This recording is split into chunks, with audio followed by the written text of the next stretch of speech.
diseased, corrupt temple down on your head. It's gotta be biblical.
Hello again, and welcome to Patriots Across the Pond, the correct episode, Bruce. This is episode 17 for you today, with myself and Elisa. Today's guest is Bruce Poppy. Not only is Bruce an amazing podcaster in this awakening movement, he is also a mindset mentor, and we're going to call today's episode Unleashing Excellence, Living Your Best Life Now.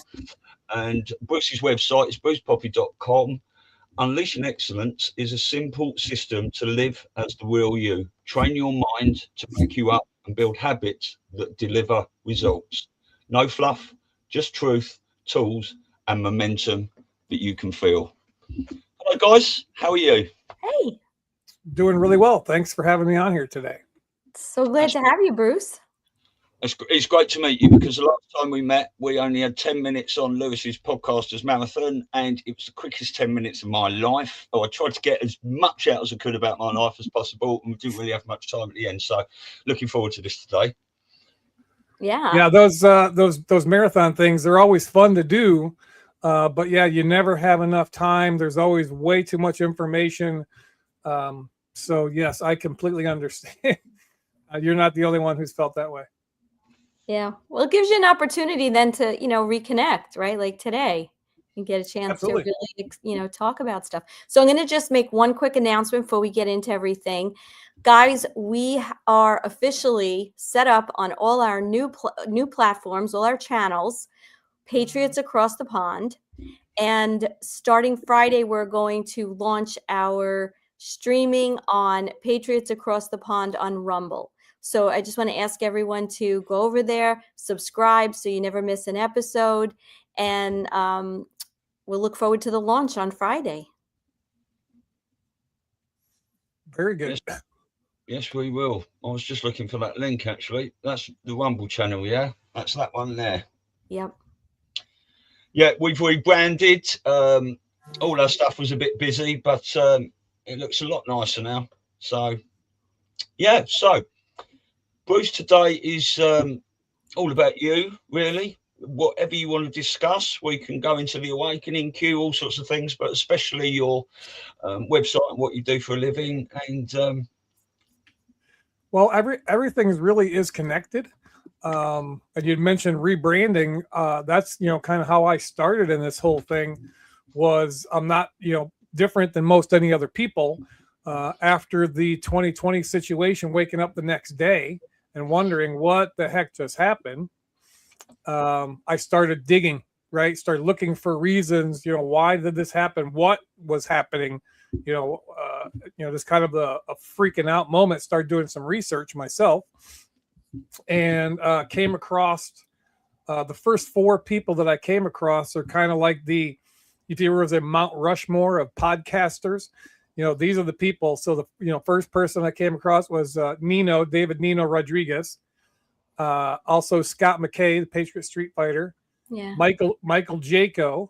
And then the fourth one that she's been taken out one way or some is Kirsten W. Yeah. Kirsten W.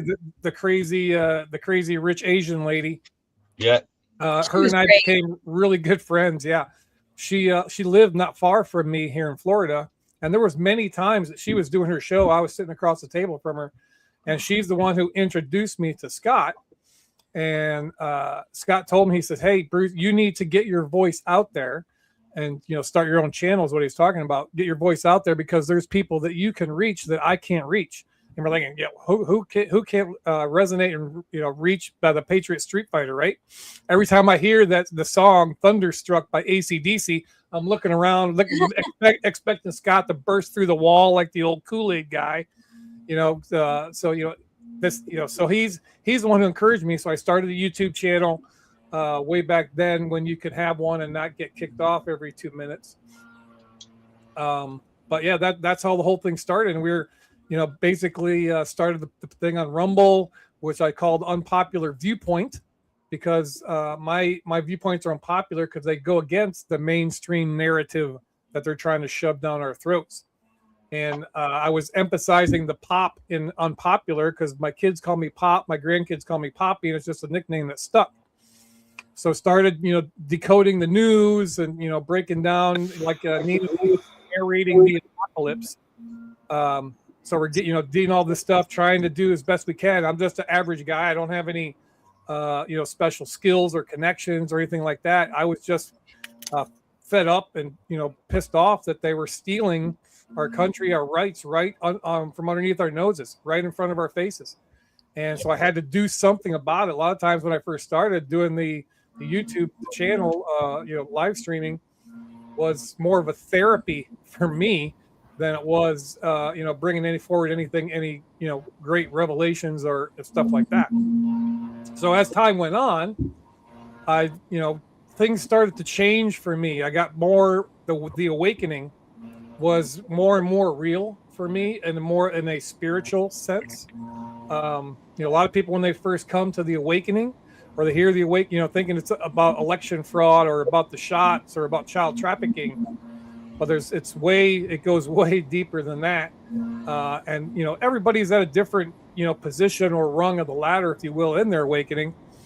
So I was shifting, I was changing, evolving, almost daily in my entire life. I had been, I haven't had a job since 2004. So I'd always owned my own businesses and always in that glass half full, type of mentality. Hey, if it's broke, there's a fix it. And I was always a solution oriented. Hey, let's get her done. Right. Just typical male stuff. Throw out the instructions. Just, forge ahead forward. We'll clean up the mess later. But all these different things, wanting to be more, do more, have more, the success type principles, I was, getting bits and pieces. And it wasn't until many, many years later, shortly after the 2020 thing, that all these pieces started to come together. And I was, that's a light bulb will go. That's why I did that when I was in 2000, whatever. That's why I was doing that. I understand these things now. And everything seemed to slow down, and they talk about the transition, if anybody's into sports, the transition from, the college game to the professional game. It's just much faster. And when you get the feel and the flow of it, things slow down. That's what was happening for me. And I'm sure, like yourselves, I'm not the only one again on this idea or mindset. Was anybody here feel frustrated?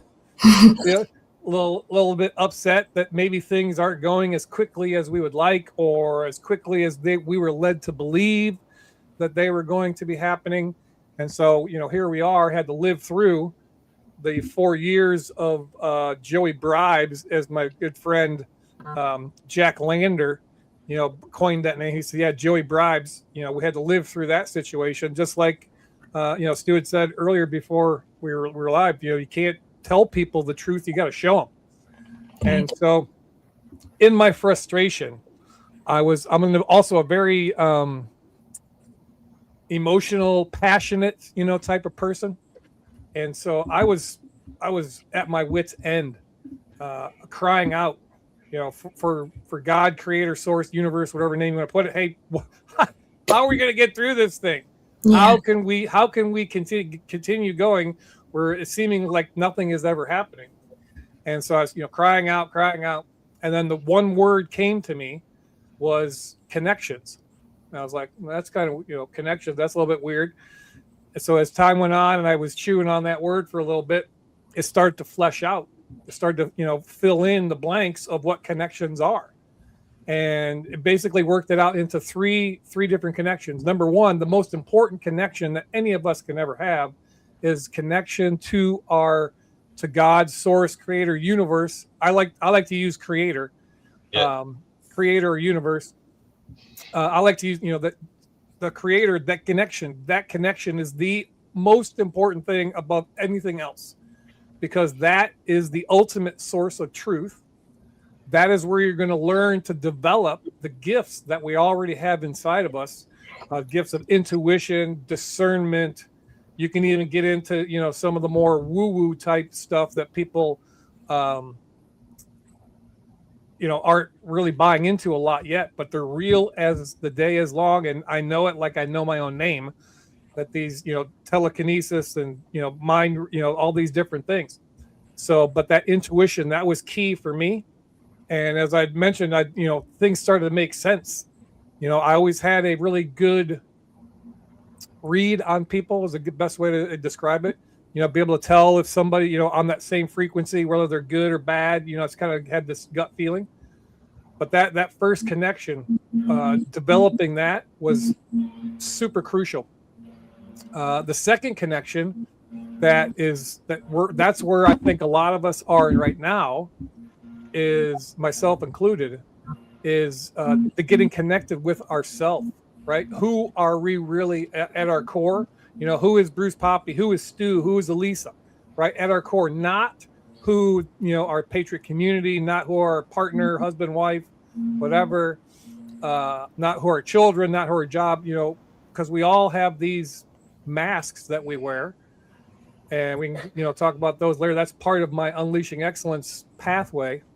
But getting connected to ourselves and finding out who we really are and what's really important to us, what our real values are, not a societal thing, not, I'm not looking to be in some group think, right?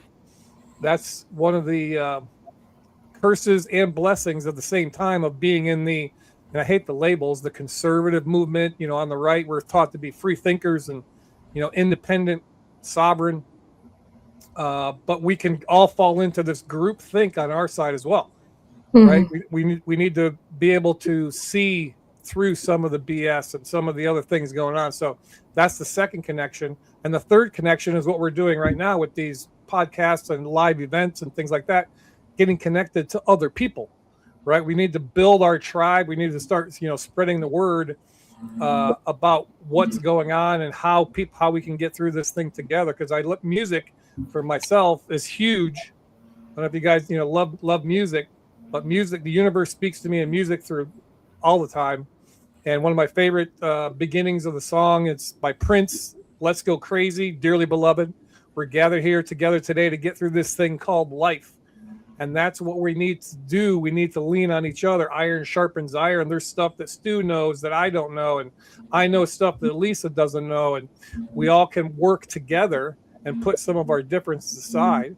That's one of the bad things, if you will, that's gone on in our society.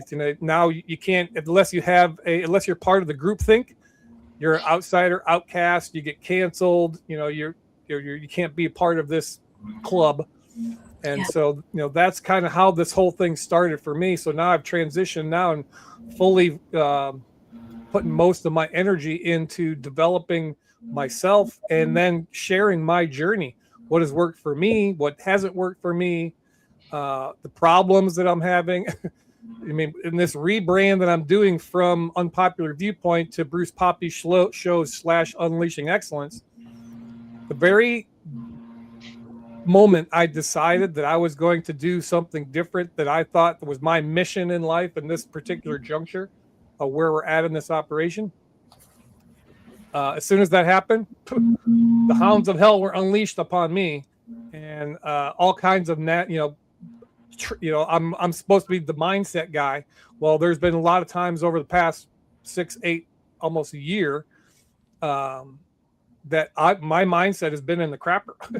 I'm working through this stuff every single day, and I've learned to try to develop and implement tools and systems that can help me break through some of that stuff so I can continue to evolve into the best version of myself, a higher self, get connected, move from that 3D to 5D.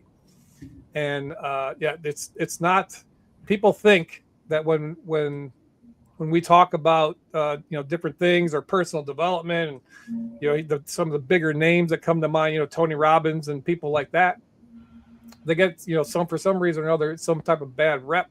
It's not that their information is bad. The problem 9 times out of 10 is when we hear the information, we don't implement it properly.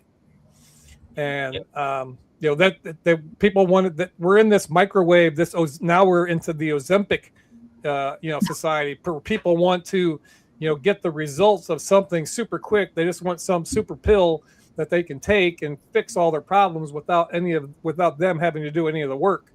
And I'm sorry to be the bearer of bad news. I don't want to be a negative Nelly, but that's not how it works, folks. Oh, how you speak. It's funny. I was having a conversation yesterday with someone, and we were talking about difficult people or people that will blame, not take responsibility, all these kinds of things. And I said, it kind of comes down to one thing. If you really think about it, you got to feel pain and go through your own journey, your own dark night of the soul to come through to be that better person. And many people don't want to do the work. It's not fun. It's not easy. It's upsetting. It rocks your world. But it's like what you said, if you're going to change your mindset and what you talk about. And by the way, I love your book. I read it.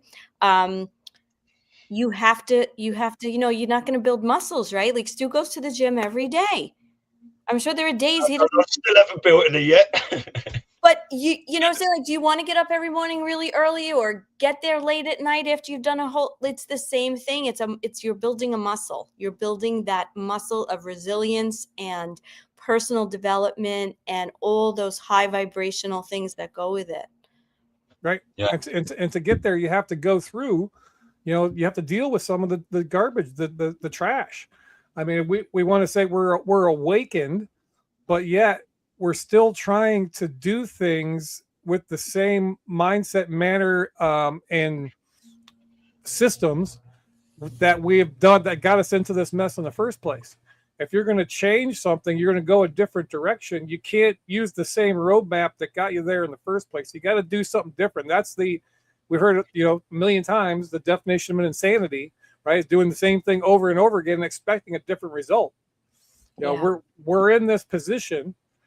We have some culpability here, right? There's some we're going to take real ownership of the situation that we're in because of the way the system is set up. We've been led to believe, we're voting these people in. They got our best interests at heart, right? The whole true identity of America situation, and that's just not the case. If something is to be, it's going to have to be up to me. I can't rely upon everybody else, and that's a huge, massive problem that we have.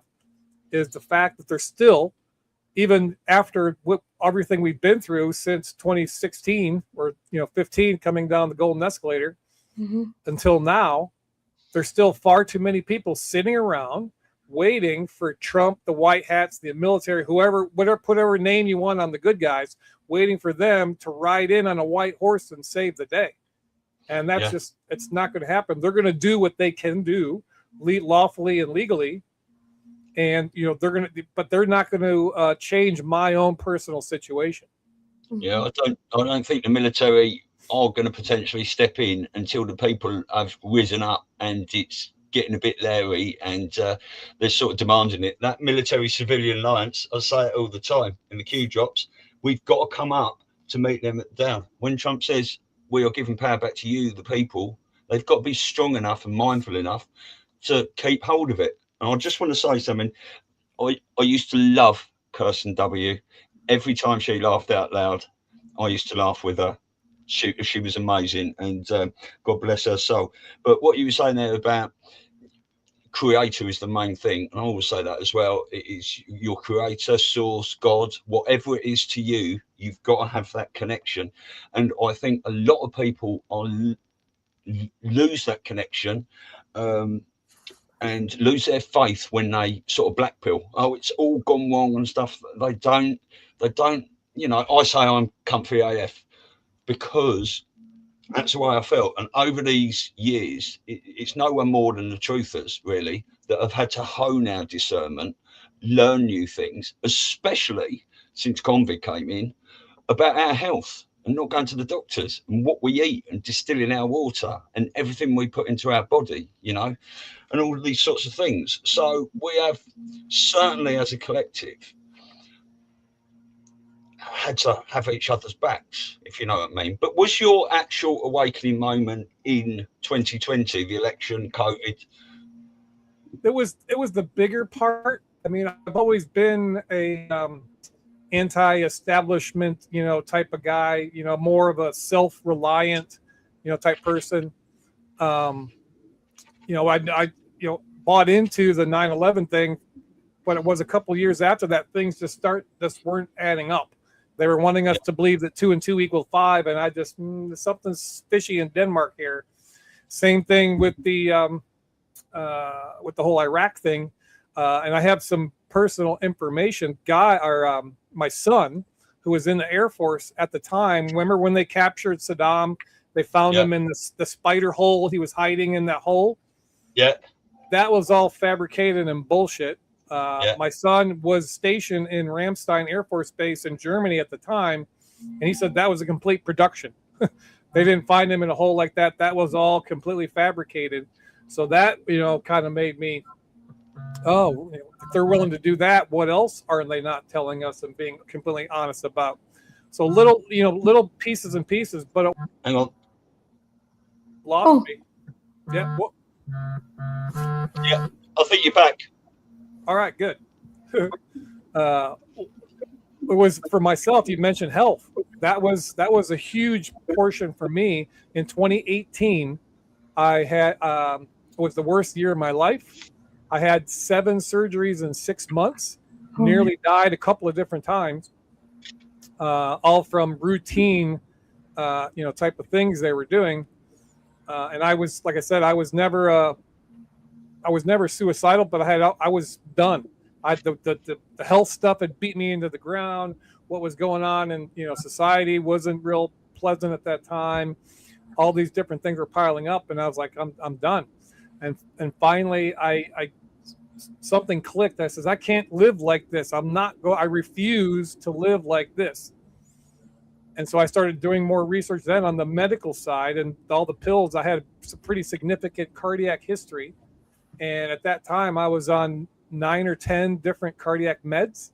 Wow. And all of them were making me feel like crap. All of them, I never had high blood pressure, but all of those different pills had a lowering effect on my blood pressure. And so I was living like 90/60, and it wouldn't take much for that stuff to crash out. And I'd be like 80, 70, 75 over like 40. So anytime I would move, I would feel like I was going to be passing out. And I was like, no, I can't live like this. This is not good. So I started looking at each pill. What are the side effects? What are the benefits? I did that cost benefit analysis that Benjamin Franklin famously, the pros and cons, drive line down the middle, good and bad, and then you write down on that's how you do your cost benefit analysis, see if it's worthwhile. So I started removing meds and started feeling a little better. And then it was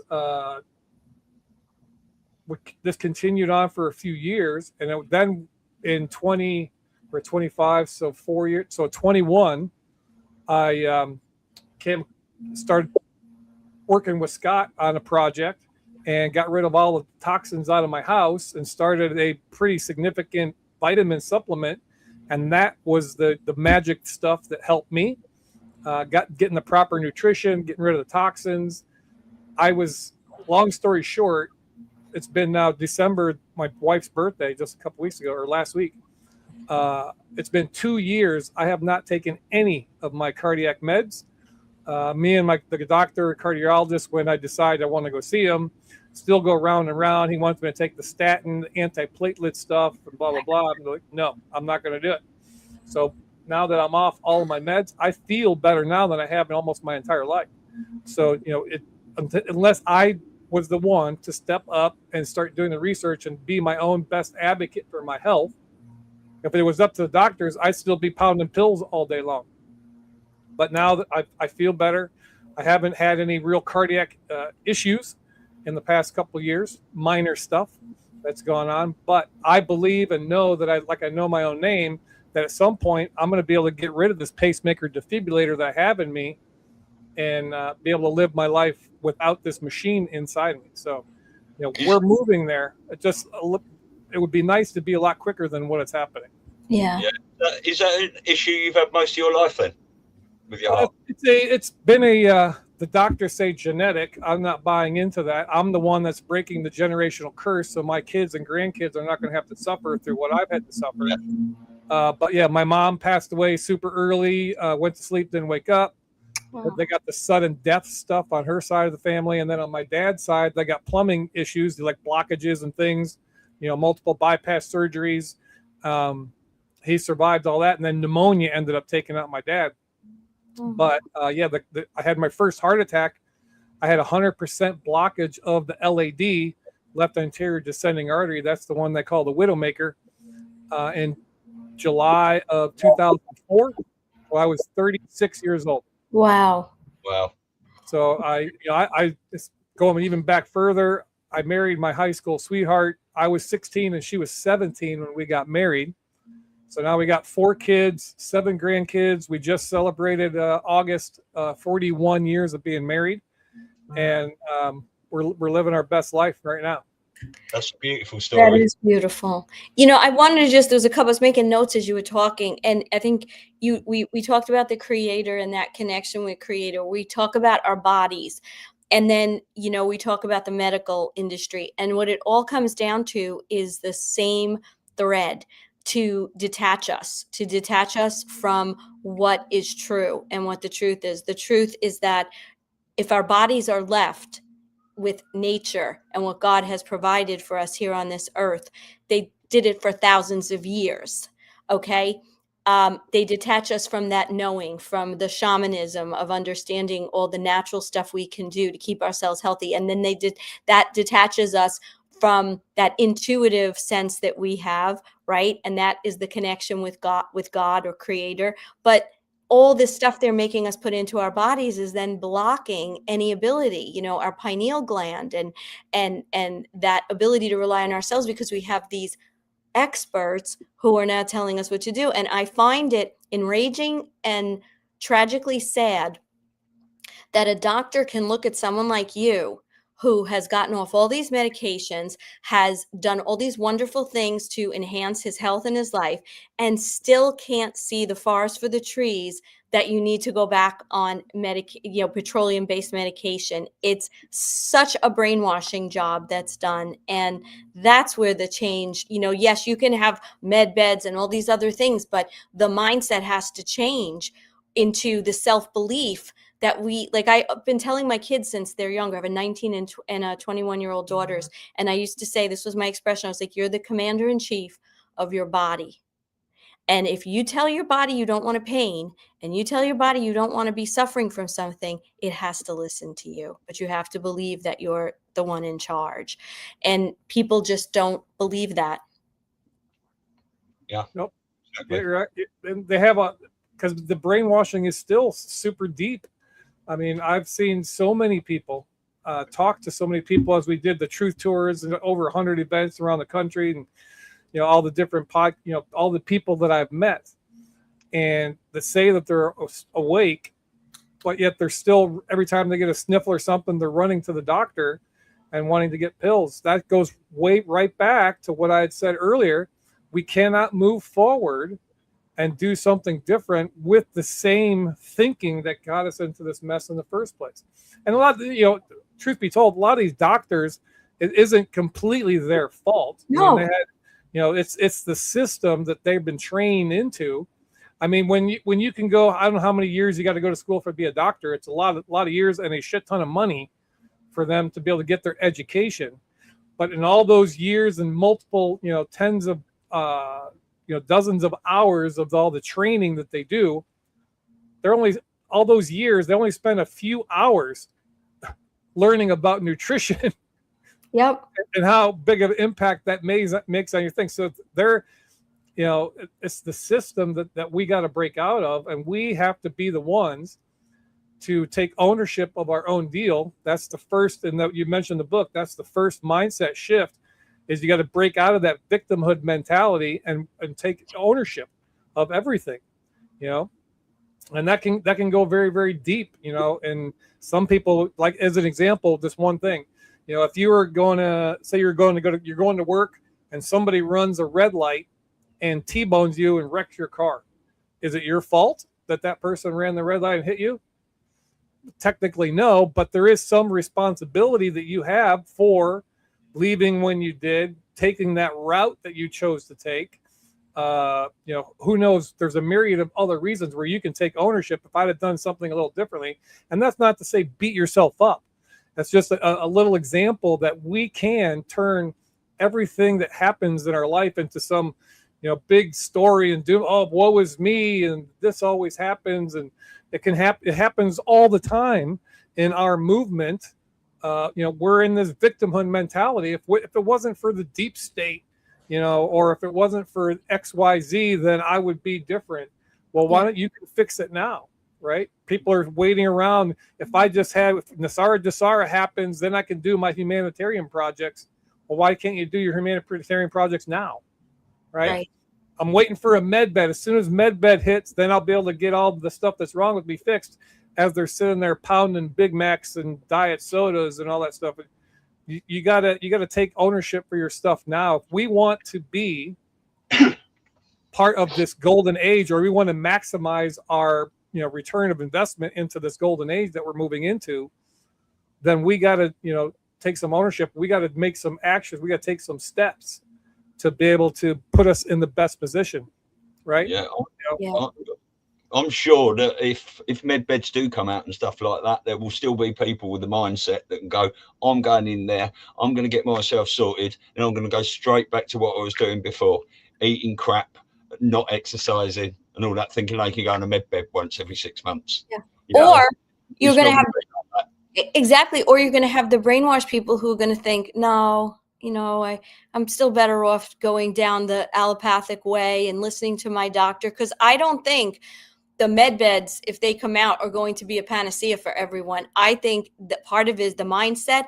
People are going to think it's a crock, it doesn't work, they're not going to do it. But back to what you said about our community, which I do think the biggest issue in our community is people not supporting each other. Like, everybody has their own message in their own way. And you may not agree with what everybody says, but you know what? I have learned so much from almost every podcaster that's out there in this movement. And I don't agree with every single thing, or it doesn't resonate with me, but I take those nuggets. And one of the things that drives me the most crazy beyond that is everyone's obsession with the RV. It's like, you got to stop, you got to stop. It's going to happen when it happens. And in the meantime, this is the challenge, to figure out how to do what we need to do, help people, help ourselves. And when that happens, that's like the icing on the cake, if it happens, to help you do what you have to do. I mean, listen, can I set up a healing center right now the way I envision it? That's probably millions of dollars of investment. No. But can I start off small? Can we start off in a smaller way with what that intention is that we want to do? And it's like an all or nothing thing. And when I hear people carrying on about like, oh, when is it going to happen? It was supposed to happen 6 years ago. It was supposed to happen 12 years ago. We've been waiting 30 years. Like, okay. And they're probably going to be waiting for another 30 years. I mean, who knows? We don't know. Right. And anybody who tells you that they know, they're freaking lying to you. They don't know. Nobody knows. There was one event that we were doing. It was the Truth Tour 2, and the grand finale was in Anaheim, California. And we had Wano Saban there. And so Saturday was the end of the event. Sunday we go have brunch. we're having this, you can call it debriefing or this meeting. Juan's, holding court like he does if you're in, so he's, telling all this stuff. And he even said himself, he said, the people who are pulling the levers of power don't know what's going to be happening. It's a moves and counter move situation. They can game plan things out, right? And have a contingency for different stuff. But until the other side makes some type of move, then we can, so the people that tell you, yeah, the RV is going to happen. Now I there's certain people, even happened at Mel's event. That's where I met Elisa at Mel's Cape Canaveral event earlier this year. But there was a person there, and they was like, "Yep, the RV is going to be happening on this day." Before it was just before St. Patrick's Day. It's going to happen before St. Patrick's Day. He said it like it was yesterday's news. Yeah. How many people loaded their credit cards up because I thought Nisara was coming the next day, things like that. And the thing that really, so this is where it leads back to what we're talking about awakening. You're still buying into narratives. And so it makes me question people who are of that ilk. How awakened are you? Like I get really surprised when people from our community buy into some of these like false flags. Like, give it a little time, give it some thought, look back, remember this is a military operation, remember what Q said. Like, give it time to process and to think about it. And they're hysterical and they're so quick to turn on Trump and like, what is he doing? And it makes me wonder, if we're all claiming to be awakened, then how are you buying into stuff so quickly? That's it. You just nailed it on the head. And we are, in war. We all know about the 5th generation warfare. And I would highly recommend, if nobody has read it yet, get the book. It's called 5th Generation Warfare. With General Flynn wrote it, and then the guy that just passed away, his name escapes me. Yes, Boone Cutler. I got to meet him. Pretty cool dude. Just in passing, we were up in the Carolinas helping after Hurricane Helene. Myself, Lewis, and another team member up there, and we got to meet him. We took a helicopter tour ride around and saw all the devastation from Helene that was happening up in there. So these are the types of things and the people that you meet and you never even know. But that book, 5th Generation Warfare, lays it all out. We're exactly in there. We're in this war of stories, this war of narratives, this war of what we believe. It's the battle is, we're not shooting bullets yet. They're battling for the hearts and minds of the people. There it is, right there. Perfect timing. That is an awesome book. I highly recommend you get it and read it and reread it. It's a manual for the current situation that we're in and things that you can do to help protect your mind from the BS and that's going on. So yeah, that's huge. Yeah. Now, I want to ask you, because I want you to talk about your book, but how did you tell us a little bit about when you were on the truth tours and everything? Like, I'd love to just get some insight into that, because like a little bit about my background. So I've always had a problem buying into kind of the mainstream narratives like my whole life. I was a questioner, but like you, I was affected by 9/11, bought into it because of the death, especially being right here in New York, like 100 Right. people not coming home that night. It was traumatizing, to say the least. But then within the year, I started to back off and say, wait a minute, that doesn't make sense. This doesn't make sense. I mean, I remember Trump being down there the first day with, I guess it was Giuliani, whoever, or maybe the next day, saying there's no way that planes could destroy beams like that, so like that got me thinking. But the point is that I was always very much, especially the election really got me going, really. But I was at the time like a sole parent, single mom, not going to lie, because I had read so much about the truth stuff and what was out there. I was afraid. I was like, I'm not ready to put my face out there. I got these 2 kids, they're little, I'm coming home alone. And so the timing didn't feel right. However, the people that came on the scene right away, like you and the truth tours that started and everything. After that, you guys put your faces out there, and you were very brave to do that at that time, just following your passion. So how did that happen? If you could just tell us, like, that whole tour, and because I'm sure it was very exciting and frightening and all these passionate and all these kinds of things at once. Well, it was one of the greatest experiences of my life, especially Truth Tour 2. But how I got connected with them is a good friend of mine. Actually, we lived not far from each other here in Pinellas County, Florida. And we met at a Kirsten W. event down in Sarasota. It was my friend Gina. So we found out that we're running the same things. We, teamed up, went to school boards, fighting the COVID stuff, all that thing. So anyway, she was connected with Lewis Herms. He's doing the Truth Tour 1. They were doing a stop in Tampa, or actually a little south of Tampa. They wanted me to come speak at. So she invited me. I was like, I would love to, but I'm going to be out of town that particular weekend. So can't do it. Then it's a week or two went by, and she said, "Hey, we got a spot, some opening in Fort Wayne, Indiana. If you want to speak, if you want to come, you can speak." I was like, phew. I talked to the wife for a little bit, and we said, "Yep, let's do it." So we jumped in the car, drove 12, 14 hours from Tampa up to Fort Wayne, Indiana. Spoke there, met Lewis for the first time. They wanted us to continue to go with them on their tour. And what we couldn't do, it had, life stuff, and the wife had a oral surgery schedule, so we couldn't do it. But we ended up flying out to Vegas for the Truth Tour 1 grand finale, participated in that. It was amazing. Ever since that finale, I've been on every single Truth Tour event that there's been. But it was amazing. Truth Tour 2, where you got to travel around. There was 20 plus of us. Numbers would go up and down. But people like Mark Atwood, Derek Johnson, Baby Trump, Jason Q. I mean, all these huge names traveling with us in an RV or multiple vehicles. Tarot by Janine.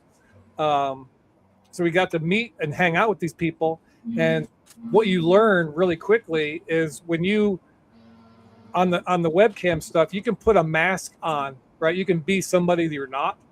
Right, you can put on a persona, put forth an image, but when you're traveling, 24/7 with people for like 6 weeks, it's hard to keep those masks up. So you really learn about who these people are, and these people are just the greatest salt of the earth. My best memories is traveling. We had our vehicle, and I had the trailer that was towing a bunch of equipment in.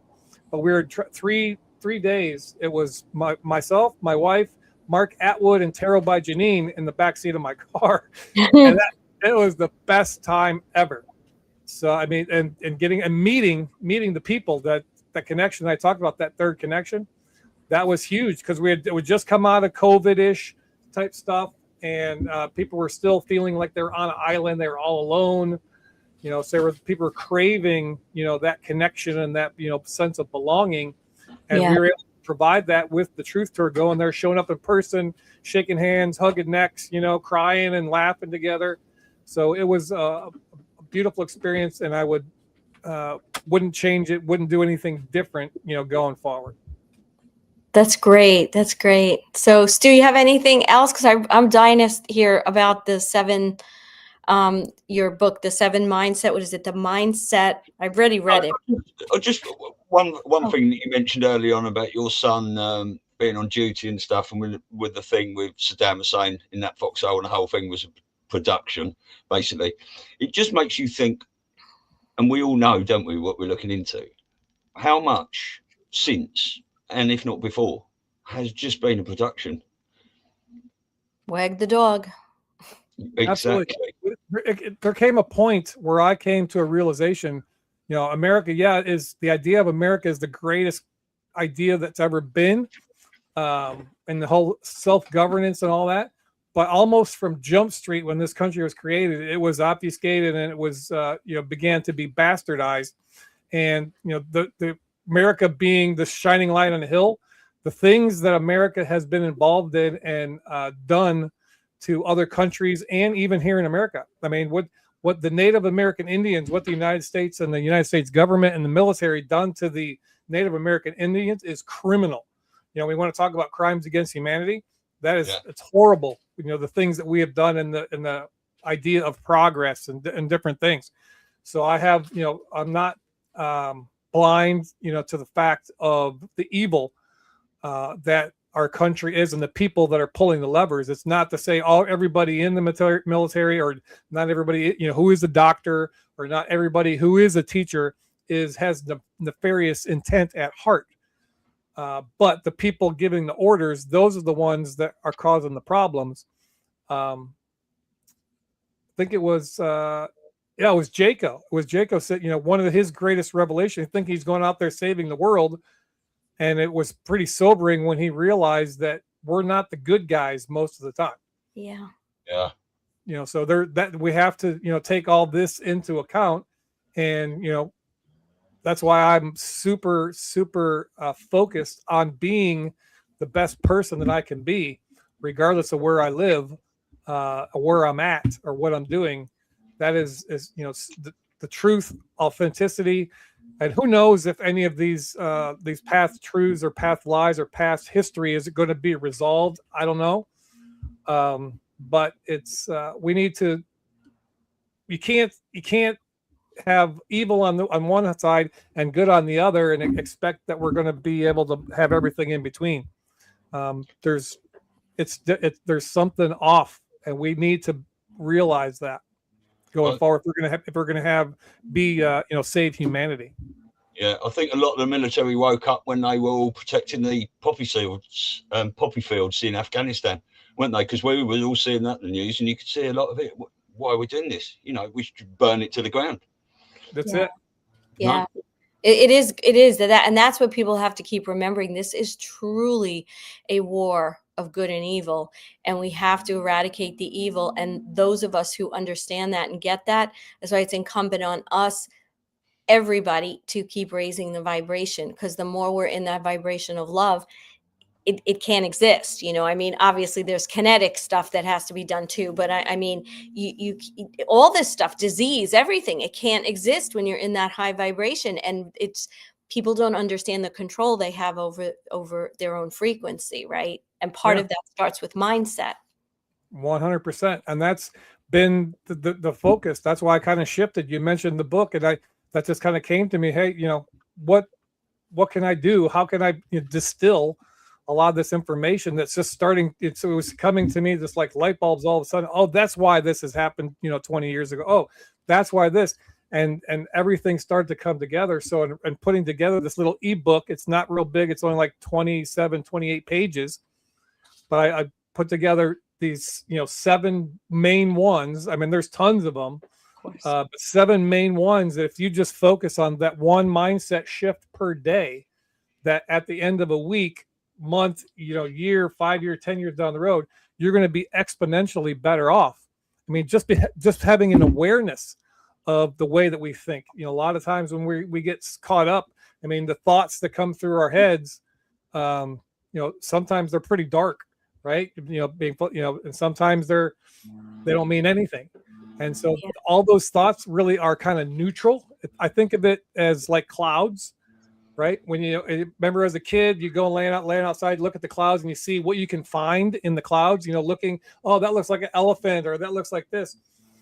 When we focus on, we can make the thoughts are the same thing in our head. So the thought that comes through, if you can stop, oh, that looks like this, that looks like I can't lose weight because I just can't stop eating sugar. And you're focusing on that cloud. You can make it look like anything you want.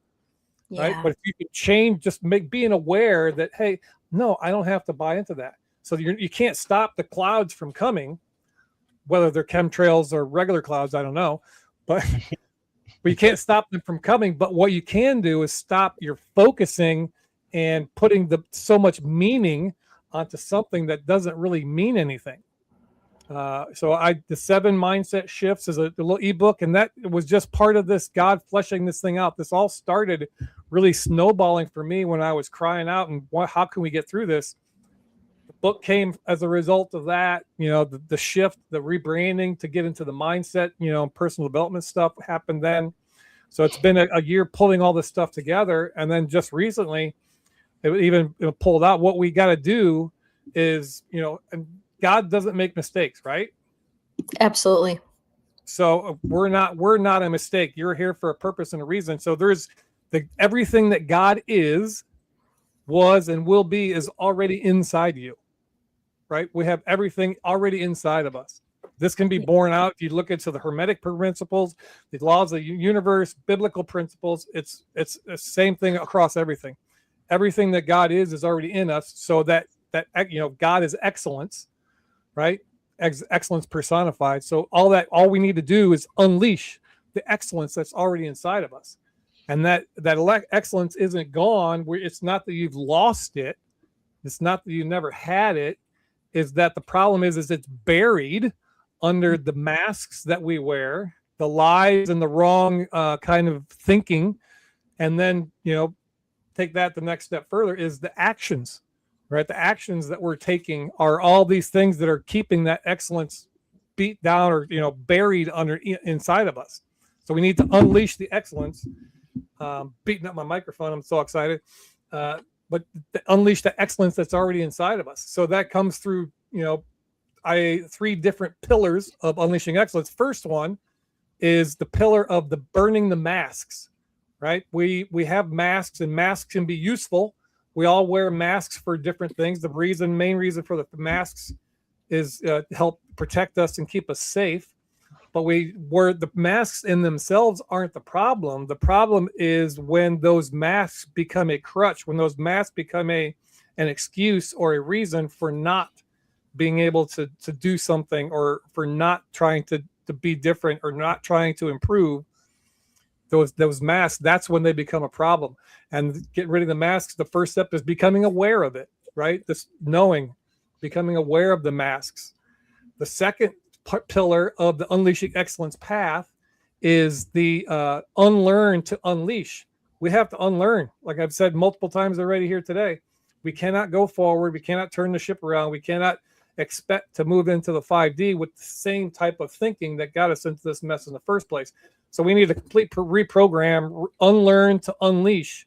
And that's where all the mindset stuff comes in, and being aware of the different things. One of the other mindsets in the book is from a scarcity mindset to an abundant mindset. We can create our own reality. All these different principles and things that I'm putting together isn't some brand new stuff. Is this I'm repackaging it. And that was one of the reasons that Scott McKay told me to start my own channel way back, was that, Bruce, there's people, we can say the same exact thing, right? I can say the same exact thing as Stu or Elise or Scott or anybody, but somebody might hear it a little differently. They might be in a different, resonate with it. My personality, my delivery, whatever, might hear it a little better from me than somebody else. So that's why when Elise says she's, listens to all these different podcasters, that's a good thing to do. Take the meat and leave the bones, because you can learn things from having somebody from a different perspective. Yeah. So that unlearn to unleash, that is a huge thing. And so burn the masks, becoming aware of the identities that may be holding us back, and then unlearn to unleash, getting rid of and exposing and changing the limiting beliefs that have been, because a lot of those beliefs didn't even come from us. They came from our parents, our society, all kinds of stuff. So we don't even know what we believe. That's why it's important, that connection number 2, to get in touch with yourself, so you can strip away all of that BS and find out who your true nature is. And then the third one, this is where people miss it. The third pillar of unleashing excellence is we can, be aware of the masks. We can want to change our mindset, but unless you step into the forge, and the forge is where the action happens, where you take this information and you begin to put it into use. If you think of a forge, the fire, the big anvil, a blacksmith, right? They take that metal, heat it up, and they just beat the shit out of it and to transform it into something else. That's what the actions, taking the information that we have about the masks and what our identity is, and the beliefs that we want to have and portray in our life. We got to put that stuff into action. You want to lose weight? How about shutting your pie hole and getting on a treadmill? That's the forge step of the pillar, right? So you got to put some action. And hey, you can stand in, the positive thinking and affirmations.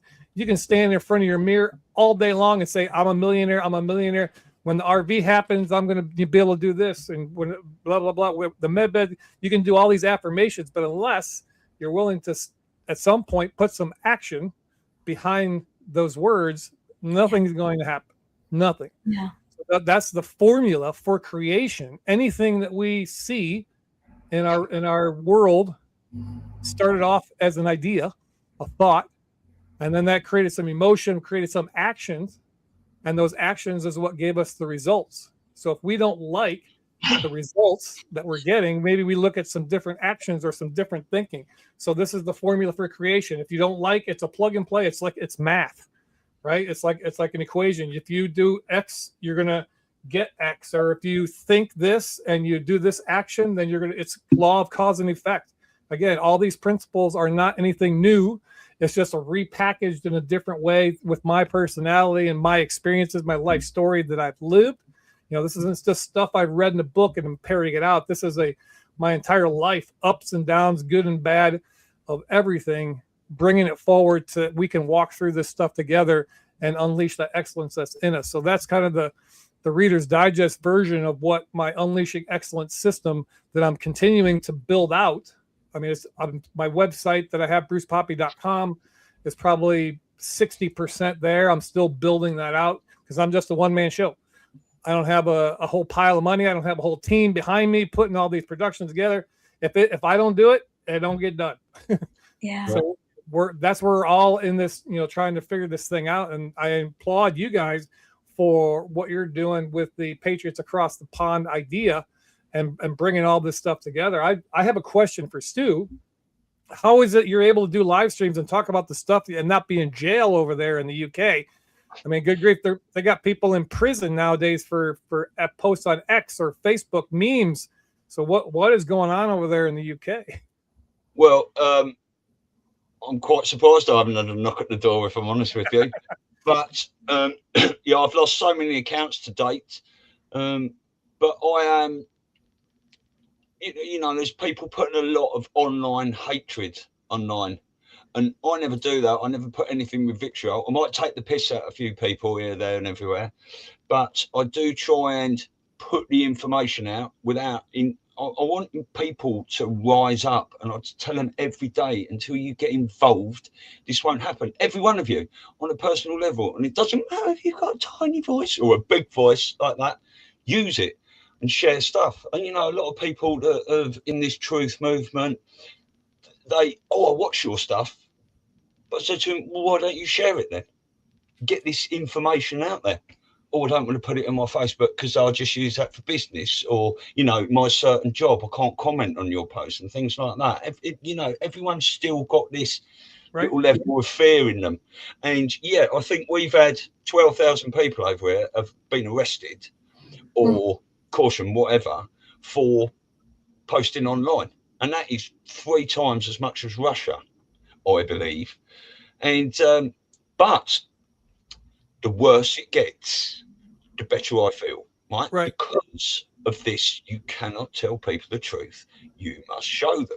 And the truth is learned, never told, right? I don't think this Keir Starmer government is in control of everything. Whether there's enough swamp behind them to make them bin push what they do, or this military alliance is forcing them down a certain direction, is to make people rise up. Because the Labour voters voted Labour in over here, and they wanted them to, we're going to save the NHS now and all these sorts of things and brilliant stuff with Keir Starmer. But no, he joined a coalition, firing missiles into Ukraine. He attacked the children, he attacked the pensioners, he sent Labour councillors over to the USA to canvass for the Democrats, all this sorts of stuff. And the Labour voters, they've gone silent, right? But they must be sitting at home now in their silence going, maybe these crazy tinfoil hatters were right about a few things. And, even with the immigrants coming over and stuff as well, I believe there's a lot more to it than that. And we talk about military men and which side military men. But that is getting people involved. And I said to Lisa yesterday when we were chatting, the fact that I think the white hats, no one give two fucks about politics and all this sort of stuff years ago, until sort of Trump came in and all these things, and this Q operation, and these things were being put out to the public. And we've all been looking at politics now and what these people are doing. And, you know, Democrat, Republican, Labour, Conservative, they're all masked on the same face, and they're all friends behind the scenes. And the people, we the people, have the power, right? But the people need to take it back. So the more people are pushed, the more I sit there and go, well, look, what have I been telling you? What's Elisa been telling you? What's Bruce been telling you? And all these other crazies. But I will just say one thing there, that the fact that a lot of the people that have been awake the longest are the ones that black pill and flip it on their head.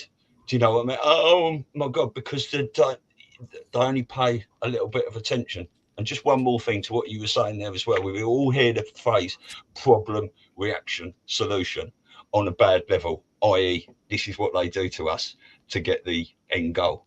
But if you're using that on your personal level, that's what you're saying, you know, with your unleashing business, is the fact that if you've got a problem and you react to it and you solve it, that is it. Right.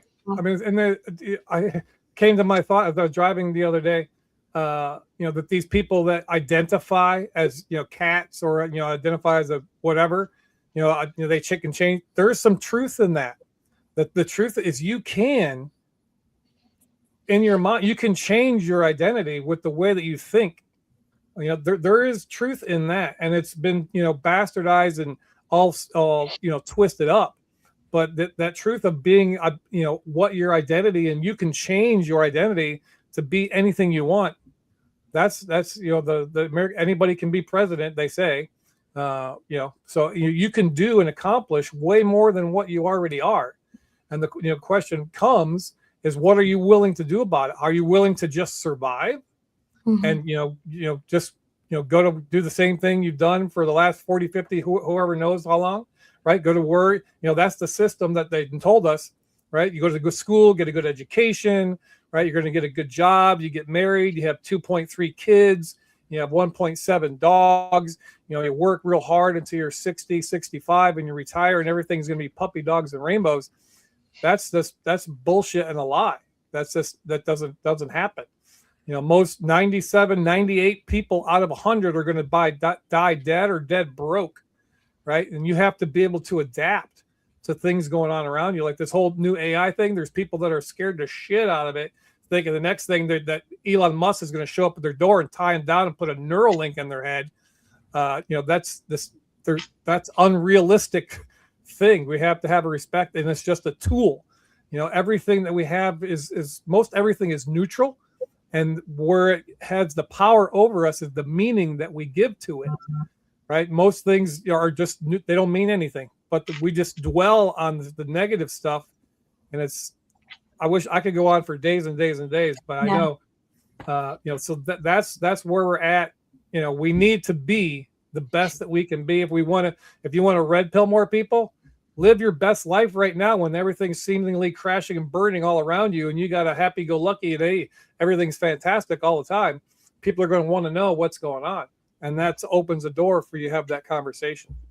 Yeah, that's how I try to live my life every day. And we have this, the biggest thing at the moment, obviously, along with the immigrants and stuff like that, is this push for digital ID in this country, and that is really riling people up. Because when people buckled to COVID, I said you'll probably get another chance to stand up if you didn't before. And I think this digital ID might be part of that. I mean, we've also got certain parts in this country that, and it's not Muslims that the problem is Islam ideology and you know, a lot of these things being pushed. But if you're in a country, you should.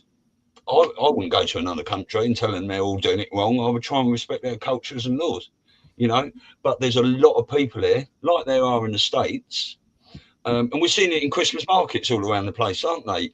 There's a lot of Palestinian flags and stuff being waved about, cutting heads off effigy babies and taunting people and all these sorts of things. It's all waking people up, and it's all the means to an end. And just quickly, we spoke, all these people that say, I just wanted to hurry up and I just want to see some arrests and stuff like that. I mean, I've been doing this nearly 25 years. You've been doing it almost as long, Bruce. Elisa's, been doing it a long time as well. We have Phil Tawney on the other day from the USS Liberty, and he's been trying to get this truth out for 57 years, 59 years, and the people that have got to understand that this has been going on for hundreds, if not thousands of years, and we're close to the precipice, aren't we? Yeah, absolutely. And that's why I think it's a God movement. It's a create. That's why they say nothing can stop what is coming. This is going to happen one way or another. It doesn't matter. God has a plan, and that plan is going to move forward one way or another. There reminds me quickly that Kerry Cassidy did the interview with that guy that was looking into the looking glass stuff, and they were game planning out, towards the end, around COVID time. They were, whatever they put in there, the result was the same, right? Yeah. No matter what they put in that machine, the result was still the same. So that just tells you we're going down a funnel, and only God can orchestrate stuff like that. Yeah. Bigger than any of us. It just is. However, it is also incumbent on us to get on that wave, to realize that this is the plan that God has, and we have a responsibility to ourselves and our kids. That's right. That's right. So just a few things. I just made a few notes. So Stu and I actually met during the making of Dear Mr. President. We met personally on one of the after parties that we had. And we were both, I think it was almost like telepathically, they were talking about certain things. And he and I had the eyes at each other because we were on the same wavelength of what we were thinking, which was sort of not what the rest of the crowd was thinking. And then we kind of got together and said, he's in the UK. You guys just talked about the craziness that's going on over there. And I'm in New York, which is really, if you look at the whole country, it's the worst, right? It's under the biggest spell and brainwashing, I believe, than any other place in the country. And so we just felt that it's almost like this isn't just about America. The whole MAGA is bigger than that. It's about making everything great again, about waking up. And, UK, US, there's so much that people in both of our countries, and of course around the world in different countries, just to kind of come together and analyze things, look at things, disclose things, do some deep dives and some decodes on stuff. And that's kind of how we came together. And the idea of having people like you on is really to put in context everything that's going on, but look at all the different pillars that it takes into account, whether it's personal responsibility and mindset, whether it's, and changing belief systems, whether it's taking a look at what's really going on and how you can be a part of that. And then it's also about taking a look at the clues that we've been given, whether it's through Q, whether it's through the decoded messages that Trump is always talking about and the rest of the team. So, our goal really is to be able to talk about all this stuff, have that kind of across the pond perspective, and then have other people that bring their own experience. And I think when it comes to living in New York, one of the things that I've found so hard, I was, one of those tinfoil hat. I actually have a relative who in rages would be screaming at me to get out my tinfoil hat. And I remember I used to say to her, I'd say, well, I would rather be wearing my tinfoil hat than be wearing a mask over my eyes. And that's what you're doing. And then, it would piss her off even more. But sure. The point is that I just remember, and Stu does too, walking into these places, whether it was the mask, whether it was just being bombarded with people vilifying you for not being vaccinated, not being able to go to concerts and restaurants. And I was like, I'm perfectly fine with that. I have enough to do at home. I'm learning from all these people. I'm, exploring how, my voice when it's time to get out there with it. And I just think that now where we are is we just need to really ignite more people, because everybody's got a voice and everybody's got something. Like you said before, you it's about unleashing what's there. But you're basically a mentor, a coach. I'm a coach too. We're not really putting anything there or teaching anyone anything. We're giving them tools so that what's already there that's just dormant, that they can't touch, we're facilitating, right? And I think that's what podcasters do. We're just facilitating people to use their God-given abilities, talents, thoughts, to put that to use now, to move them closer to living the reality that they want to live, and taking a stand about how that's going to happen. And together, right, that's what the movement's all about. And those people that are like, I want to see perp walks, and why do you want to see a perp walk? Aren't you more happy that maybe these people are getting the behind the scenes, and that we are now saving kids, and all these things are going on behind the scenes? Why do you need a perp walk? Just be happy that things are starting to shift and more people are waking up. I don't get that mentality, with all due respect. Like, that's a very normie thing to say if you're trying to be one of the ones that are awakening people out of that slumber. So we hope with our show, what we're doing is we're trying to have, expand and kind of bridge those gaps between the two countries and elsewhere, because we're all patriots and we're all trying to get out of this system that we've been in for thousands of years. Right. And there's more similarities between the U.S. and U.K. than there is differences. And that's one of the key enemies or key plays in the enemy's playbook, is to magnify, even Q talks about, to magnify the smallest voices to make it seem like it's, everyday occurrence. And, Stu mentioned it's not the Muslims, it's not the Jews, it's not the trans, they're just taking all of this stuff, anything they can do to keep our minds occupied and keep us from focusing on what our true God-given purpose and passions should be, so that we continue fighting and bickering amongst ourselves and we don't get anything, so that we can't unite and take them down, right? Because if we know once all of us stand up, we're the game they're playing with the boards on our back. I'm sure you've seen the meme. Yes. All you got to do is stand up and the game is over. That's it. And so that's what we're needing people to do, is to stand up. You don't have to start a podcast. You don't have to be some, crazy militant, person. All you got to do is stand your ground and not give in, not give any quarter, not give any mental, physical, or emotional, spiritual energy to all this stuff that they're trying to do. I've gotten over that a while back. I don't care about the politics of what ends up happening. All I want to see is, going forward, I want to have a better society, better, planet, whether it's flat, round, or what, for my kids and grandkids, right? All those things, whether it's flat or round, all these different things, these binary, this is a part of the evil Masonic system that they have set in place. It has to be a black or a white. You have to be left or right, conservative, liberal, right? Rich and poor. They want to man or woman. They put us against each other all the time instead of celebrating the differences, right? Classic divide and conquer. It does every situation. It's the same thing. Same. So as long as you don't give them any power, that's the only power they have. It's just like it says in the Declaration of Independence, right?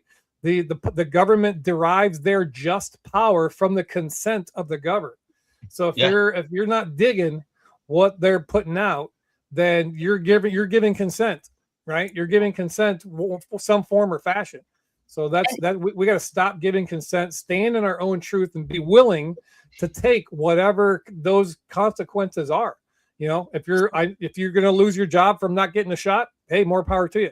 If you're going to, there was this guy we met at this event. We were in California.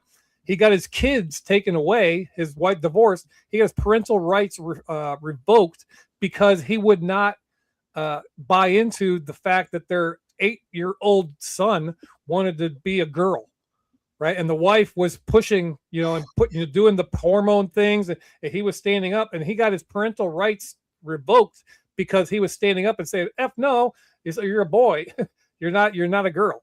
So I mean, there people standing up and being willing to take whatever pain comes your way for standing the truth is going to be maximized, multiplied exponentially the blessings that are come on the other side. We have to start somewhere. There has to be some pain.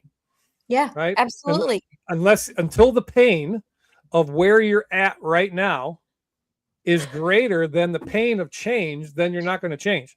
Right. There's going to be pain one way or another.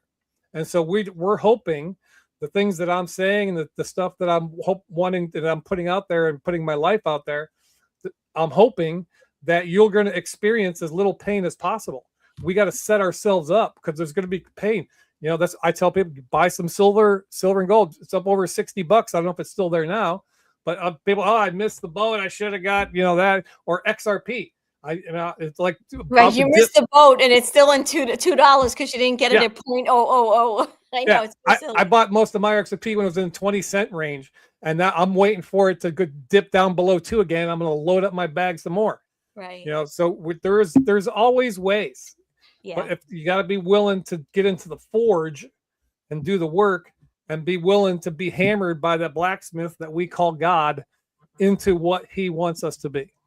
Yeah. I had an extended family member tell me they felt sorry for me when I told them over the last 5 years I've done, up to 30,000 hours research, and why don't you look at some of it and listen to it? And their answer was, well, I feel sorry for you that you've done all that, but all I want to do is make sure my kids and grandkids are okay, which is a very admirable thing to say, but not if you completely toe the government line, because what you're doing then is the exact fucking opposite. You are leading them into a communist hellhole, right? Yeah. By doing that. I work with one of my areas of expertise in coaching is with people that are going through divorce or going through a life transition. And one of the first things I say, if you think about it, we're going through a big divorce. That's really what it is. We're separating out from the old system into a new system. And the new system is one of independence and empowerment and autonomy, right? And one of the things I always say to a lot of them are women, but you have men clients too, is the only power. It's easy to say when all these things are happening, right? Like maybe you don't control the money. Maybe you have to change your house. Maybe you're not seeing your kids every night. Like these are big things. But the only power that person really has over you is in your own mind. And if you can master that, even though you're going to go through so much shit, you're going to have to go to court, you're going to have to deal with lawyers, you're going to have to spend money, you're going to probably have if it's contentious, you're going to have the other person torturing you just for the sake of torturing you, doing these mean, horrible, useless things. But if you have control of your own mind, and it's the same thing like you guys are both saying and Stu's saying, if you know that you should not wear a mask because common sense tells you that it's clogging up your ability to breathe, and there's no sense in it protecting you if you really look at the science, then you're content about that. And people are going to be screaming and yelling and closing doors. And okay, same thing with the jab. And now we're kind of like past that a little bit, but now we're into these other things. Like there's always going to be something until the deep state or these nefarious people are pretty much gone, at least minimize where they don't have the power that they once had. That is going to come up. So you're going to be one of these idiots that we've all seen the videos of the person going into the Amazon store waving their wrist, like, oh, it's so easy. It's so convenient. Look, I just have to wave my wrist. I just paid for everything. Like, what is, those are the things that they're going to keep testing us. And I believe we've talked about this a lot here in New York. I don't know how it is in Florida. Here in New York, it's still on there. Not as much as it was, say, 6 months ago, but there's still commercials, whether it be, on YouTube or buses or whatever. You go into a store to get your COVID and your flu vaccine and all that, right? I really believe they have to do that in these extra sleepy areas because I think it's a litmus test. Like, okay, last year, excuse me, this time, X number of people came in. This year, like they're not going to go door to door and say, let me ask you, are you still buying into this? No. So they have to have a system. And I would venture to say that today we're probably at the lowest we've been, but they're still knuckleheads. I mean, I was telling Stu, God bless them. I love his family, but he and I were going to have nervous breakdowns because they're like, oh, we got to go back. We got to get our boosters, and we got to. And now I laugh. It used to really upset me, but now I'm like, all right, it's probably all saline anyway. These idiots are going and they're getting punctured and all this stupidity, but they think it's helping, and I'm just like, I wonder why you need a booster. Like if it works. Why do you need 4,000 boosters? But there are going to be these knuckleheads that just, and now we just, I think most of us laugh because we kind of know that the powers that be are the good ones, and it's they're just lagging behind, but we can laugh. But think about a few years ago. I mean, this was really upsetting, and we just were trying our best. Like I remember staying at my mom's house because I was having some construction done, and I was staying at her house, which in and of itself, I wanted to kill myself, but then I had to go food shopping, and I had to like clean off the pasta box. And I was like, Mom, why? She's like, no. I don't want you to bring anything in the house. Clean it outside. And I was like, I'm going to definitely kill myself or kill her. I don't know which one's going to be easier. Yeah, they're trying it again. There's all kinds of lockdowns and craziness happening over in Spain. The swine flu is going crazy over in Spain. So they're going to continue pushing. Yeah.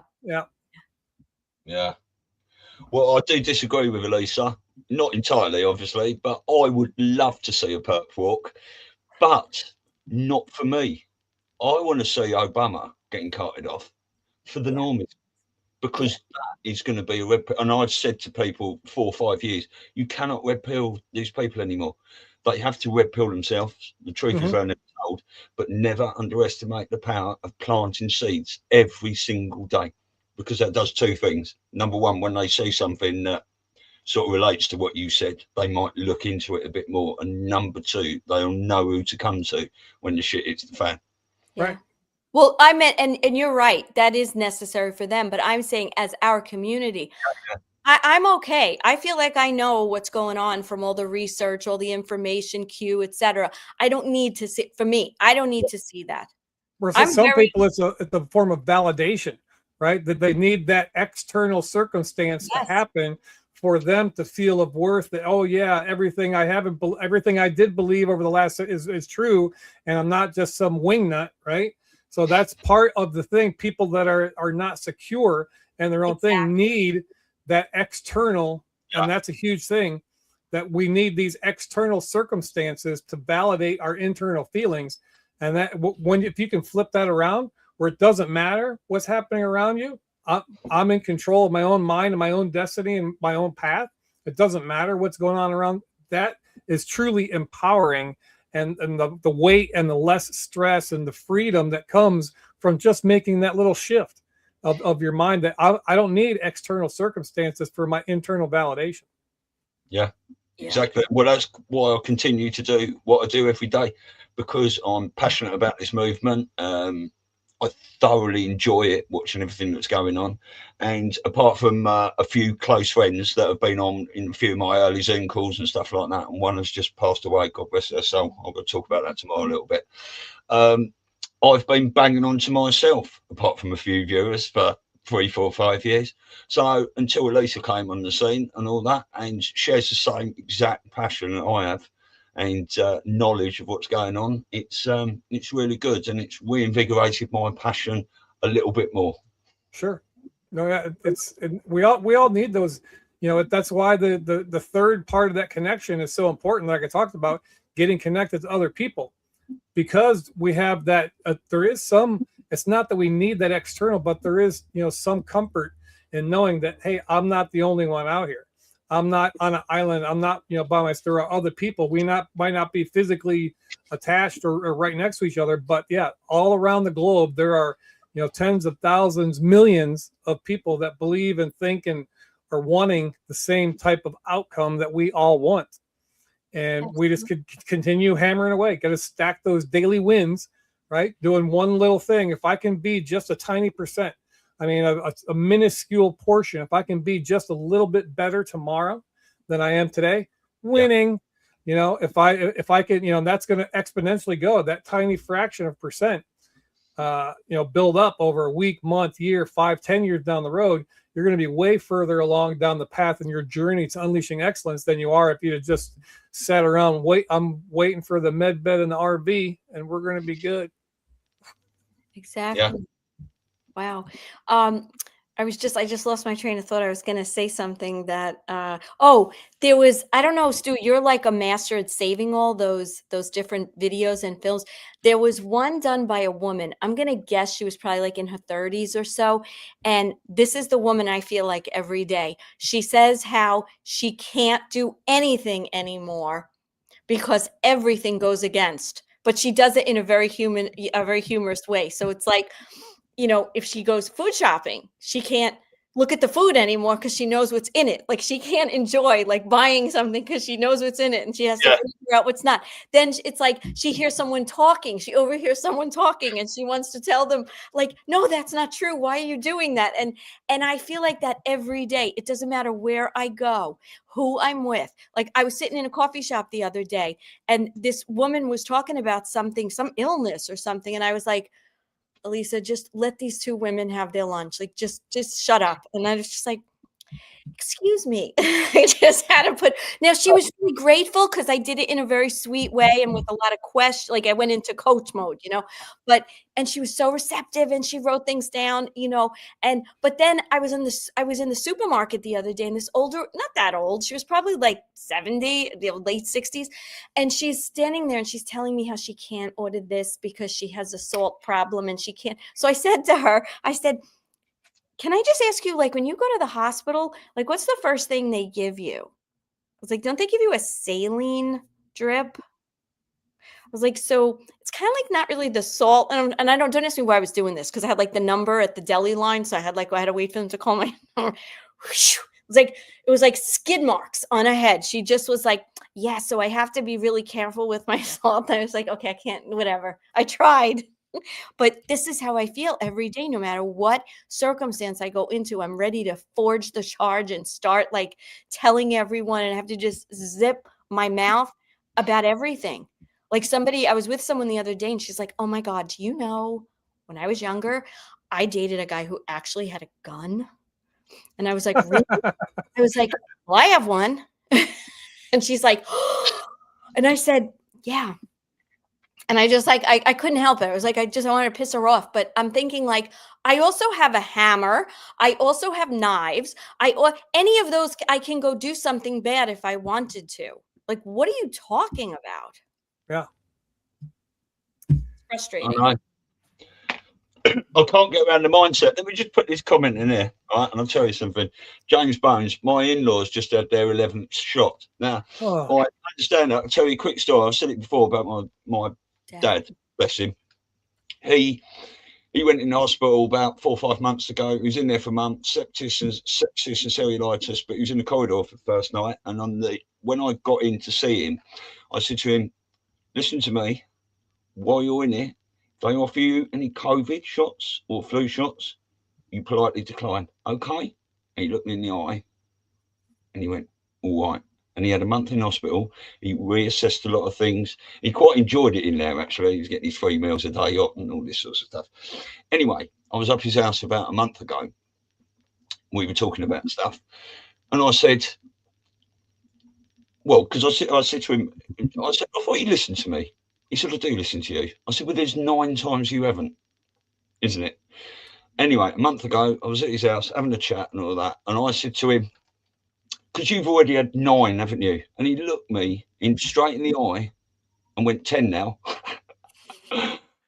And my jaw fell, because it's still not coming from their TV. Right. Right. And I'm laughing, but not, it's just after a while, you just, I think we all feel pretty secure that nobody's getting anything anymore. I mean, they're not gonna let people get harmed, but. So I was going to have another 10 then. Right. And do they even know why they're having them? Like in the beginning, I get it. You were afraid, you were worried. We didn't know, blah, blah, blah. Right. It's the Milgram experiment and the man standing there in a white coat with pens in his pocket, looking authoritative. That is why, and they've given their power away. Most people don't want to deal with things themselves. They want other people to deal with it for them. So if a doctor's dealing with it and telling them this will sort you out, and most doctors don't know what they're doing anyway. They're all snake oil salesmen, and it's not their fault because they have been taught that way by the Rockefellers and all this stuff handed down. You're right. They don't want to take. It's exactly what you're saying. I lost my train of thought there. I'll try and think what I was going to say. You were saying that people don't want to make their own decisions and they want to give it away, and they let a doctor or a person in a white coat and they hand over their power. Yeah, exactly right. And it always happens in history. You know, in fact, even if a tribe moves, or, you know, a lot of people going, right, let's all move off the grid, right? And we'll go and live in the country, right? 10, 20, 30 people. It wouldn't be too long before you'd have a little bit of bickering and stuff like that, and they want to elect a leader. You know, this has happened in tribes and everything throughout history because people want to give their power away. Right. The Israelites, right, when Moses took them out of Egypt, as soon as they started roaming around the desert, well, we need a king. We want to go. We don't like this. We liked it when we were given food and we were told what to do. Yeah. Yeah. Absolutely. Hopefully we're moving out of that, and we will get to a point where people can just self-govern and be very comfortable and happy and content in following their own intuition, because all you have to do is do right by other people, not harm them, not steal, not right. And that's all you have to do. Right. And the thing we're trying to figure this out right now. I believe that's a huge where there may be some lack of direction or, you know, in our movement, is we've up until this point, more in recent history, we have outsourced our own self-governance to these people who we thought were going to have our best interest at heart. And we know that's just not the case. So, I mean, like I mentioned earlier, from the founding of our country, almost from Jump Street, you know, the true intent of what we were supposed to be has been blinded, has been, you know, taken away and covered up. So we have outsourced our own self-governance. We don't even know what it means to self-govern anymore. So we have to unlearn to unleash that second mindset thing. We have to unlearn to unleash the excellence that's already inside of us. Yeah. And if you unlearn everything and start from scratch, you're probably better off where you are right now. Yep. And I just remember what I was going to say about the doctors and stuff and the Rockefellers is the fact that the doctor most of the time will give you a box of pills and say, try them for a couple of weeks. If they don't work, come back and I'll give you something else. Right? It's because that's what they've been told to give to you if you're sweating here and you've got, you know, sort of a swollen tongue or something. Yeah. It's so true. So just another quick story. I told Stu this. I went to have coffee with one of my cousins, and everything he said, because he's very in the Matrix, I had to make a comment about. So first he says, you know, unless you're like a really good person like Mother Teresa. I was like, we may want to revisit that idea. Then he moved on and he said something else. And he's like, can I ask you a question? I was like, he was like, is there anyone that isn't a pedophile? And I said, I'll be very happy to, you know, to know if there is. I said, you know, all seriousness, anybody in power, anybody who's running things, anybody that's, you know, typically been revered by, you know, the mainstream, probably not. So just that's what I would say. But no, it's like everything is like inverted, you know, like everything people say and the people they look to as, you know, they've just been brainwashed. I mean, we've all been brainwashed, right? We had to unlearn a lot of that ourselves.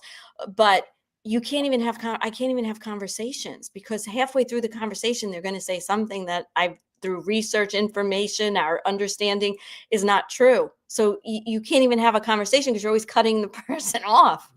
Right. And then because we're in those situations, we can't be our authentic self because it wouldn't be prudent, you know, culturally or whatever. That's when we put the masks on.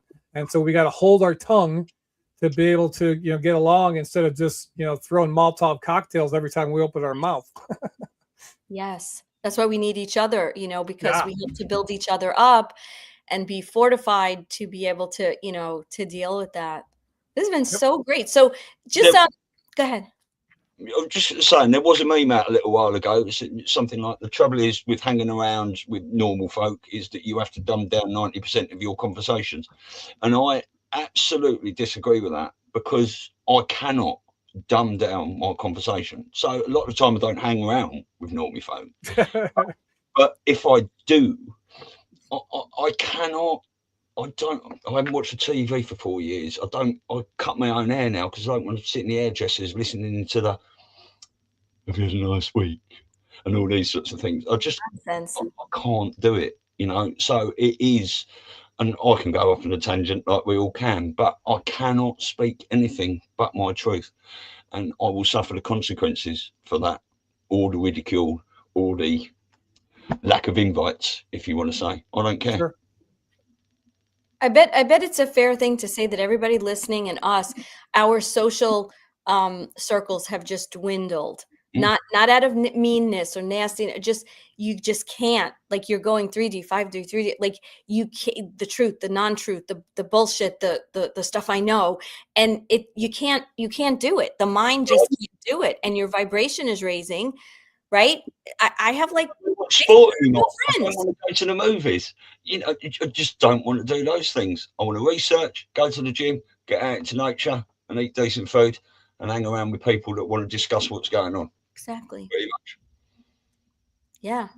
I have hardly any, I mean, all my friends are more and more the people in, you know, that we know through our movement and our soul tribe that's come together, the followers, right? You know, we did an event in New York, the first one, the Awakening Summit back in October. It was small, but those people, like, you're like, wow, you know, there's people in this cabal state, you know, like, they're coming out, and we're all part of the same soul tribe. And those are your new connections, like you said, the people that you can grow from, you challenge each other. And I've just found that, like, I love so many people, but I can't, there's nothing to talk about. It's true. I'm not going to talk about, oh, you know, it's tax season. Like, I'm just not going to go there. There's a reason all of us have been dotted all over the world and not put in one place together. It's because our ripples radiate outwards. Yep. And it affects, if you put out a love vibration, if you put out a fear vibration, it's going to affect people around you. So you put out the love, you put out the truth, and hope it reverberates around, and they take a bit of it and push it out a little bit further. Yeah. Yep. That's the game. That's it, no? So your website, again, I want to make sure everybody knows it. They have to go to your site. Yeah, brucepoppy.com. Super simple, just like it sounds. Yeah, that looks like it. Yep. It's like I said, it's like 60-70% done. The homepage is mostly done. I still have to work on building out the 3 pillars, but you can get my ebook, the 7 Mindset Shifts ebook, for free. Do you want me to put that on there? Yeah, that's it. Yeah. Yep, you get that book for free, and so yeah, I'm building out, you know, little by little. It's taking way longer than I would like it to, just like everything else. But yeah, I'm super excited about the direction and the vision that God has put in me for what this thing can do to help people out is amazing. I'm looking forward to it. Yeah, it's great. And I will share with you, when I was reading it, I was doing some of the exercises, and I was particularly, you know, I guess I felt even though I don't consider myself a victim, we all can fall into that, right? It doesn't matter. Oh, yeah. And you know, so I have, like, I'm putting on my on my refrigerator, but I didn't do it yet, but I wrote it down, you know, like, about taking ownership of certain things. That's one of the first things you talk about. And you know, sometimes as a divorced person who's in it completely alone, taking care of the kids, 2 college tuitions, I'll find myself getting very resentful, you know, but it's like, no, that's a reminder, you know, that's going to just hold me back and put negative stuff. It's going to take energy that I could put towards being that much more independent and, you know, doing it the right way with love and contentment, rather than getting caught up in that. So thank you for that, because yeah, it was and that's what, and you epitomized the entire idea of what I wanted about this is, you know, just a little bit of shift, just becoming aware, just Yeah. the awareness that there is a different way to think or a different way to look at something. And unleashing excellence is about perfection. It's more about progress than it's perfection, because nobody's perfect. I screw up every single day, and I'm constantly having to, reinforce, the stuff that I study and learning and trying to teach other people. I have to live it, more in my own life. And I share a lot of that on my channel, the YouTube channel, Bruce Poppy Show. The different things that I'm going through. Yeah, it's not always puppy dogs and rainbows. Sometimes it's crappy. And like our friend Carol says, Carol Marine, very well, you got to find the diamonds in the dog shit, right? Yeah, I love that expression. So, Bruce, you're going to be in New York in April, right? You're going to be joining for the. That's the plan. Lord willing, and the creek don't rise. Yeah. Yep. So it's the Awakening Summit. Stu and I are the masters of ceremony, and we've got a lot of it. We've got Derek Johnson, and we have Joe and Scott from Truth Stream. I know Louis Herms is going to do his best, depending on his schedule. So we have a lot of unconfirmed yet. It's still early, but a lot that are giving us I'll be there barring any issues. So it's going to be a great event. One of the most important things I believe, and Donna Ferrara, who is putting, whose brainchild it all was, is really to bring to New York the strong men and have panels with men to attract men, because they're so beaten down. I mean, there are so many men in this state, vibrant, manly men. They take care of their families. They work hard, it's just, the environment is just putting such a kibosh on their pride to be able to be that way, toxic masculinity and all this other nonsense. So that's one of the reasons, like one of the really important panels we're going to have are the strong alpha males that are going to be here. And we're hoping it's going to attract a lot of men, because typically a lot of these events you get men, but you get a lot of women. Women are kind of out there, and we want to get the men more involved, especially here in New York. So it's taking place April 25th and 26th. It's going to be in Lynbrook, New York, which is Long Island, and it's going to be great. We'll be putting out more information about it as we go forward. So I'm very happy you're going to be joining us. Yeah, definitely. Well, that's been an amazing little chat, hasn't it? Yes. Yeah, love it. I just want to say to everyone, Lisa and I, we've been live on both our Rumble channels today. We have got 5 new Rumble channels. 5 new channels: Rumble, Twitter, Facebook, YouTube, and Instagram. But our Rumble channel, that is the one. If you can subscribe to that, that would be amazing, because I think starting from not tomorrow, the day after Friday, with Jason Q, we're going to be streaming live just to that Rumble channel and a few others, Twitter and Facebook and stuff. So if people could subscribe to that, that would be absolutely amazing. Yes, thank you. Yeah. Well, Bruce, thank you so much for your time today. Thank you for enlightening us on a lot of where you're looking to help people. I think it's wonderful. It all starts with mindset, doesn't it? And hopefully we'll have you on again soon. Yep. Just like Peter said, smash that like button. Yeah, for sure. Smash that like button. Yeah, I mean, look, I've never been one for going, please subscribe, like, and all that sort of stuff. But the more you can build us and stuff, and I've watched so many hours of other people's shows over this last 5, 6, 7, 8 years, and I hardly remember to smash the like button myself when I'm watching other people's shows. So it's, you get involved in the information and all that sort of stuff. So yeah, any help we can get would be absolutely wonderful. Right, I'll put a little 1.5 minute video on the end. So thank you, Bruce. It was so much nice to chat today. On the marathon. Yeah. Brilliant. Where we go one, we put all people. Talk soon. See ya. Take care.